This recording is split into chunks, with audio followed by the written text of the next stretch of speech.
Proshare Nigeria, a financial market-based news, information and research platform, was created some 15 years ago as a tool to empower investors, analysts, and market regulators and others. Now, heading towards its 28th year of operation, Proshare has announced a switch to a new corporate identity and a new home. These are a part of what Proshare called a phased transition.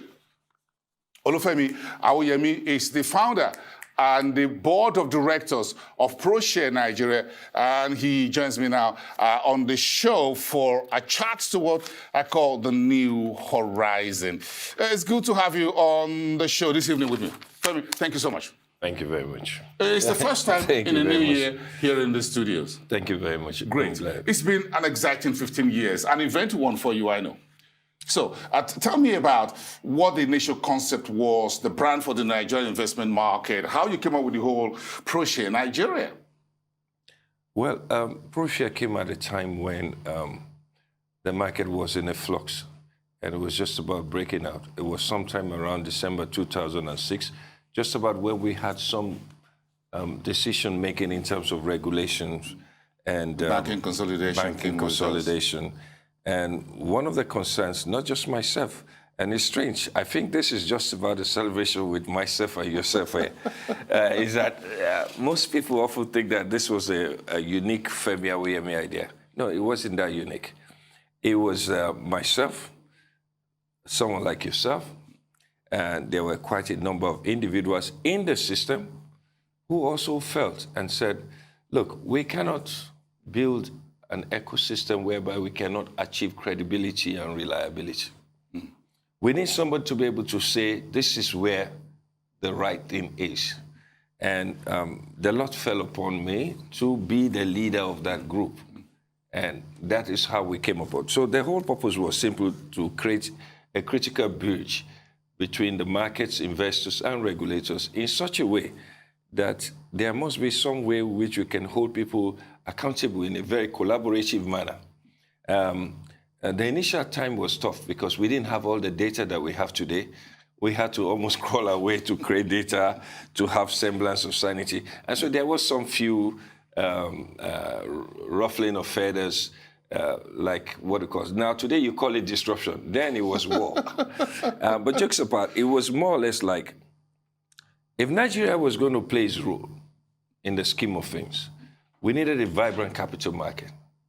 One, we needed an access where people can create legitimate wealth. And secondly, we needed a place where capital formation can take place in such a way that they can rely on some truth and information. And that was the remit, and the vision still stays the same.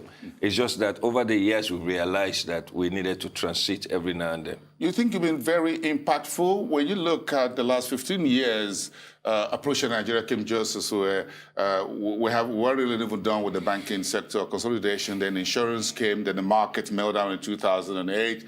Then the whole, another round of banking consolidation, in a manner of speaking, came in 2009, 2010.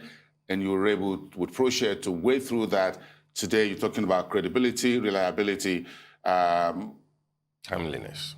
Yes, timeliness. You think all that's been achieved? I think the challenge about impact is a question for historians to judge.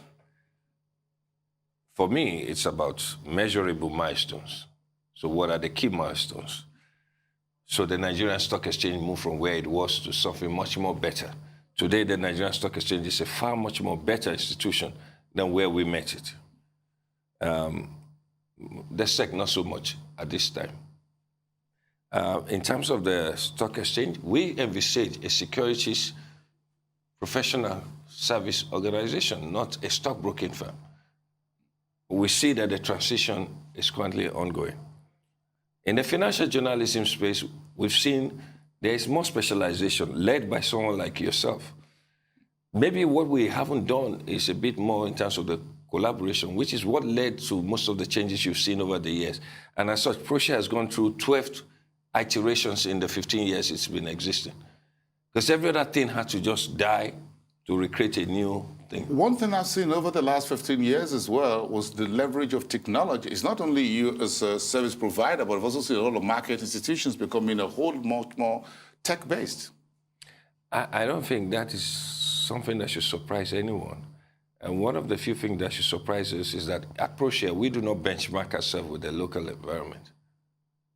We benchmark ourselves with the best practice. In fact, the best practice itself has gone through so many iterations itself. And as such, what we are finding is that what we've learned is that what we've learned, the most significant thing, and I must say, is the difference between adaptation and adoption. When you adopt technologies to your local environment, it doesn't necessarily work. What you then need is to understand what are the things that are working in your local environment. And then you take the best practice and you adapt. And it's in that adaptation that we begin to see that our market is so dynamic that it's changing. In spite of the negative things in there, you see, I make bold to say, for everybody who tries to create a trading platform, it hasn't worked out effectively as we designed it. You cannot build a capital market where you do not have a retail market. And so if you look at the dynamics of the market, if you take a look at 15 years ago, the most dominant was the stock exchange. If you look at it today, and almost 5 years back again, is the FMDQ. It's the debt market. Because that's how it should be. That's what the Nigerian market requires. Yeah, so in terms of how you're transforming. Proshare is just clocking about 15 years and you think you're transforming to simply Proshare. What are you aiming at? Okay, so what we learned is that to start a new service would have been easier. It would have been easier because what you therefore need right now are things like machine learning and artificial intelligence. You don't need to talk about gainers, losers. We're talking about high and lows or 52 weeks high, Bonacci, whatever. No, I just need to know where to invest in. It's as simple as that. And to get that, you need to train the information system to provide the information the analysts need so that they don't have to do number crunching. You have to provide the information that investors need so they can ask simple questions that, where I have 1 million, what do I do with it? Of all the plethora of investments available to me, where do I? And by the way, that's the only reason why people have the trust deficit in the market, that they can do a Ponzi scheme rather than invest in the former market. And so to understand that is that it were easier. We started this thing as far back as 2018. By 2020, we had to collapse it and start all over again. So we understand that we then need to train the system to begin to understand all the information that is useful for it to help it to make intelligent decisions. But then we have 15 years of data, of resources, of information, of analysis that we need to leverage upon. I don't want to call that a terminal, but that's what you have. Tell me about the distinguishing features of the new Proshare digital home offering. What is it? What distinguishes it? What value is it bringing to subscribers and other users? Okay, so you know that I'm not one for marketing, right? So, but I'll just say two things. One of the things is that we're going to have to go towards a subscription model. At some stage in the history of this country, we have to understand that quality information costs money. The original model requires for us to rely on advertising. If I do rely on advertising, we cannot therefore continue to be as independent as we so choose. And we do understand that it may be a difficult challenge for us. But again, this is what we've always done all our lives. We've learned to live within our means and do the things that will change the market. And if there's anything I would like to leave anyone with, especially yourself, is to say that I think at some stage, the new feature allows you to have up-to-date market intelligence that allows you to make your own decision yourself.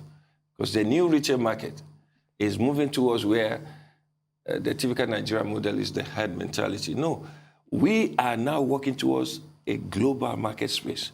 So the information asymmetry in Nigeria must be able to plug into the international systems in such a way that they are able to tick off credibility, reliability, and timeliness.